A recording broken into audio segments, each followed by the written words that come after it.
we will identify 5 things that you are doing wrong and 5 practical tips in order for you to get started. And when should that be?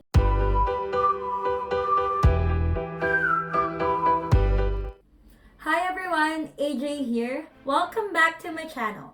So today's video is going to be my tips and tricks on how to be more productive. So if you like these kinds of videos, don't forget to like, comment, and subscribe. And if you're new, I do upload every Tuesday and Friday, so please hit the notification bell below so that you are updated when I post new content. So what inspired me to do this video?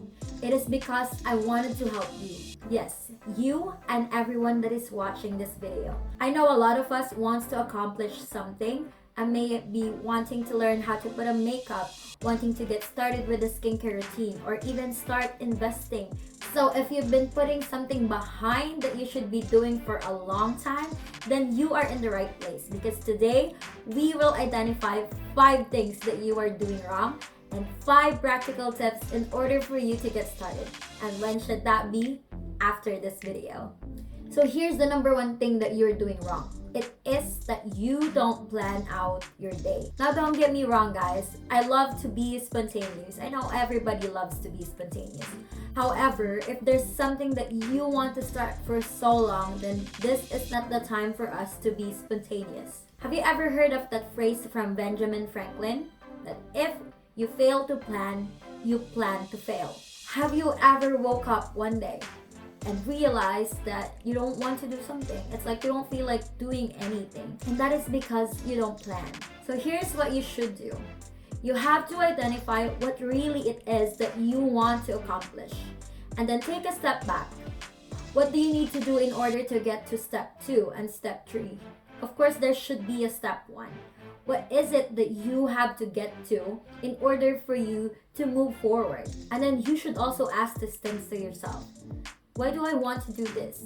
You should answer the question of why in order for you to be driven in whatever it is that you want to do. So after you've given all these things much careful thought, then that is the time for you to start planning. You should start writing down your thoughts and including them into a journal or into an agenda. And in this agenda, it's important to put what should be your step 1, step 2, step 3, and other steps that you need to do and follow in order for you to achieve your goal. Planning is the key, guys. You know, I've met many people wanting to start something. However, they don't identify what is their step 1, and they wanted to get to their end goal. However, they don't identify what it is that they really need to get to. So in my case, I remember when I was 22 years old, I've been wanting to put on makeup or like learn how to do makeup on my own.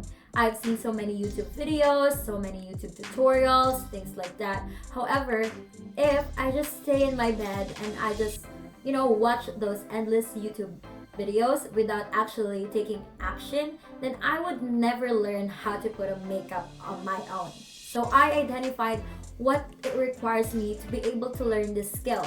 And then I tried to get to step 2. And my step 2 included buying products, because if I don't have these products, then I wouldn't be able to practice on my own. In your life, there's also a step 1 and a step 2, and a step 3, and so on and so forth. You can't jump to step 4 without even accomplishing step 1. And then along the way, I have to research what products do I really want to use for my skin type, things like that. However, my tip number 2 is that you can't really let research impede whatever it is that you want to do. You can't just be stuck in the research phase and not move on to action. Don't be afraid to learn as you go. So that is tip number 1. You should start and plan now. And when should you do it? Of course, after this video. So this is the second thing that you are doing wrong. You are not doing what is important, or you're not doing what matters. Sometimes when we think we have so many things to do, we end up becoming overwhelmed. And when you are overwhelmed, you end up not wanting to do anything. I know it happened to me so many times I'm so piled up with so much work, and then I get so overwhelmed. And at those times, I just tell myself, I don't feel like doing this anymore. There's so many things that I need to do. I know this sucks, right? Especially if you're pushing something that you've been wanting to accomplish for so long. So here's what we should all do. We should remember a quote from Barry Finlay where he said that every mountaintop is within reach if we just keep climbing. However, again, if we are going to climb a mountain, then we have to do things that are more important than others, like preparing ourselves physically, bringing enough water, or even like wearing the proper gear for the mountain climbing. Not everything is equally important, guys. So in order for us to achieve our goals, we should start prioritizing. Have you ever heard that phrase called 80-20? That 80% of your results comes from 20% of your actions. So again, you need to identify what it is that you really want to accomplish. You have to identify what really is the 20% that you need to do in order for you to achieve your results. And once you identify what really it is that you need to do, then it's time for you to do it first and do it well. Again, that is my second tip. Identify what it is that you must prioritize and do it first and do it really well. The third thing that you're doing wrong is that you are letting distractions and roadblocks in your life. You're allowing things to control you instead of you controlling these things. I know it is kind of too harsh for me to say. However, if you find yourself constantly on your phone for 1 hour or longer, then sadly, it's not a good sign. And it doesn't only apply to your phone. It could be your TV, a game that you've been addicted to, or anything that's been distracting you or has become a roadblock in your life. I know you have heard this so many times that we must eliminate distractions. However, that being said, that's not very practical, isn't it? They're just gonna tell you that you have to eliminate distractions. But how do I do it, right? So today we are going to identify practical tips and tricks that you can do in order for you to start eliminating your distractions. So step 1 is, I know you know this, but you have to identify what it is that is distracting you. And then number 2 is to take action. That's easy, right? But here are examples of actions you can take. So if your phone is your biggest distraction, whether it be a smartphone or not, but it has become your biggest distraction, then you can start by turning off your notification. And then after that, you can put your phone aside into like the other side of the room. You can even put your phone in silent mode. Sometimes the only reason why we're distracted is that we're so eager to check those notifications that if we put our phone on silent, then we're not going to be triggered to open our phones, right? If that doesn't work and you find yourself going back to your phone and then checking for notifications every 5 minutes, so you can start with removing the apps that are distracting you. You can uninstall them, or you can turn off the internet connection of your phone. If still that doesn't work, then maybe it's time for you to do a social media detox or like a phone detox. So I've done this so many times where I don't use my phone or my social media accounts for like 3 weeks, 2 weeks, or a week if you want. This is so effective, you guys. Like, it will force you to mentally tell yourself that you can't use your phone or you can't use these apps. If it's the TV that's been distracting you, then you can probably start by not turning on the TV as soon as you get up in bed. Or you can start by identifying only the shows that you really want to watch and just watching those instead of going through every single channel trying to figure out what you want to watch. If you have too much TV subscription, then maybe it's time for you to cancel it. Gradually, you can also start scheduling 1 day out of the week that is TV free.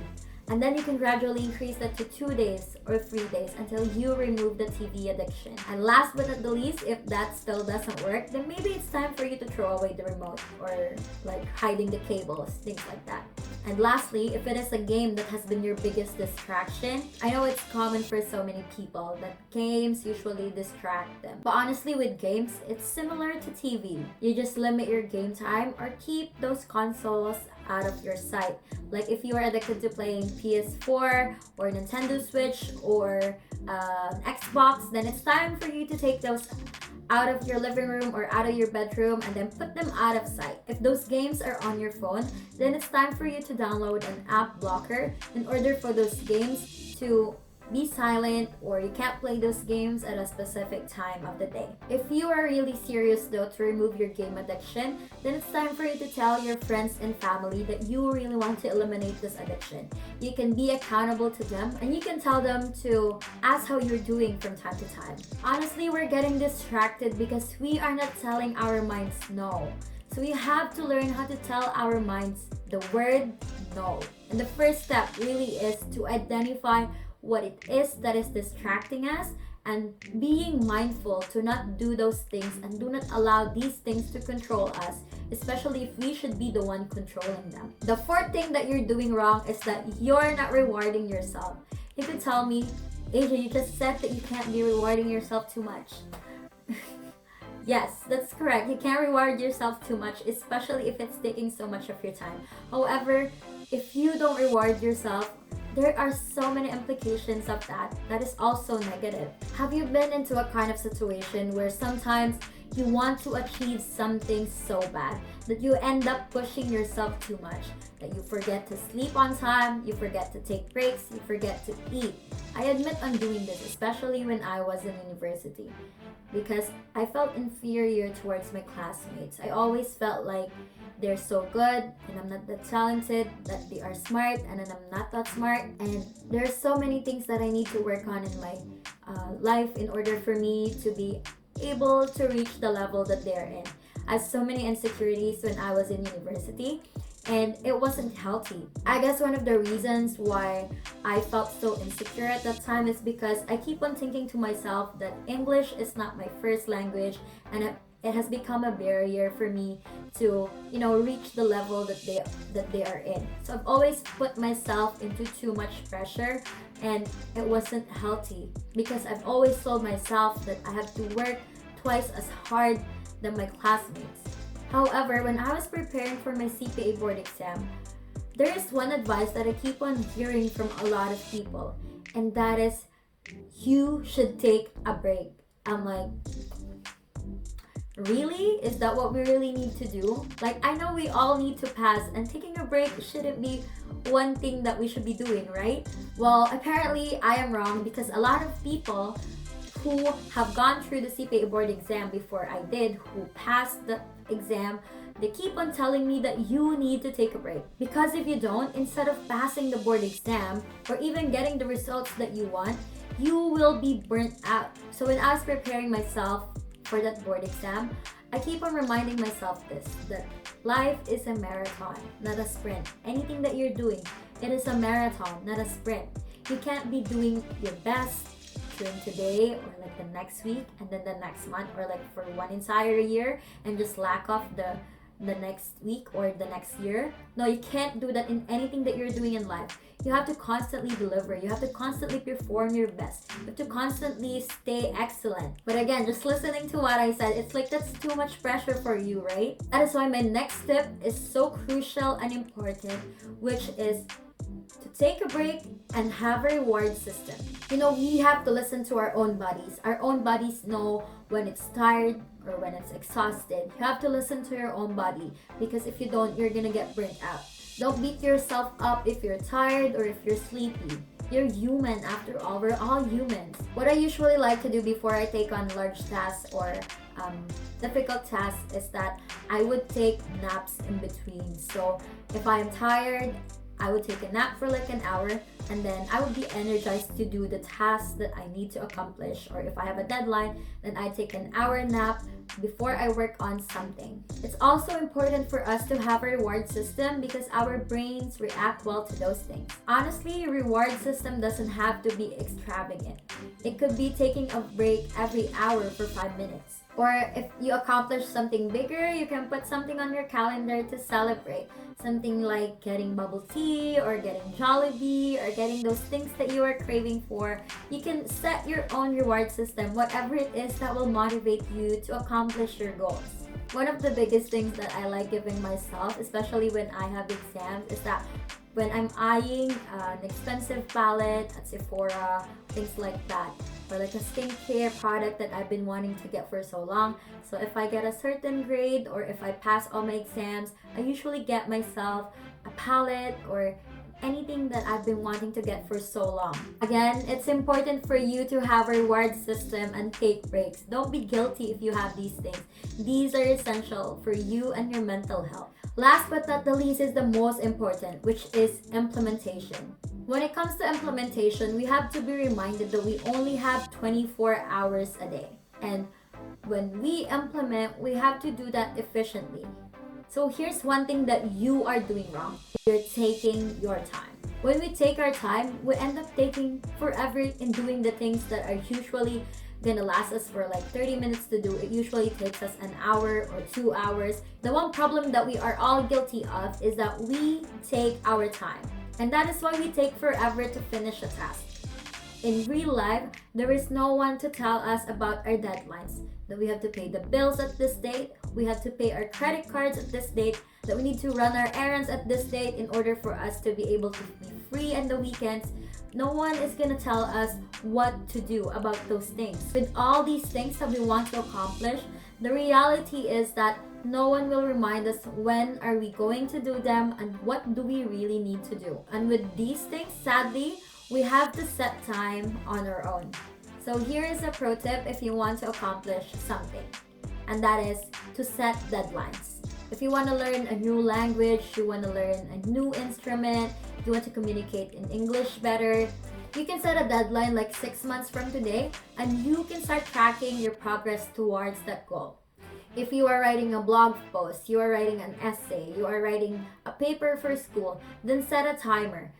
For example, you can set 4 hours or 5 hours to write an entire blog post, edited, proofread, and all those other steps within that 5 hours. And whatever it is that you produce for that entire 5 hours, then that will be the one that you're gonna post, you're gonna hand in to your professor, things like that. And in that way, your brain will be trained for you to do things efficiently and effectively. Again, setting a deadline or setting a timer is the key for us to be more efficient and to use our time more effectively, because again, we only have 24 hours a day. So that is it for our tips and tricks in order for us to boost our productivity and be more efficient in our implementation and achieve the things that we want to accomplish this quarantine or even in life in general. So if you find this video helpful, don't forget to like, comment, and subscribe. And if you have any suggestions, then please leave them on the comment sections below, and I would love to do a video for you. Again, thank you for sticking until the end, and see you in my next video.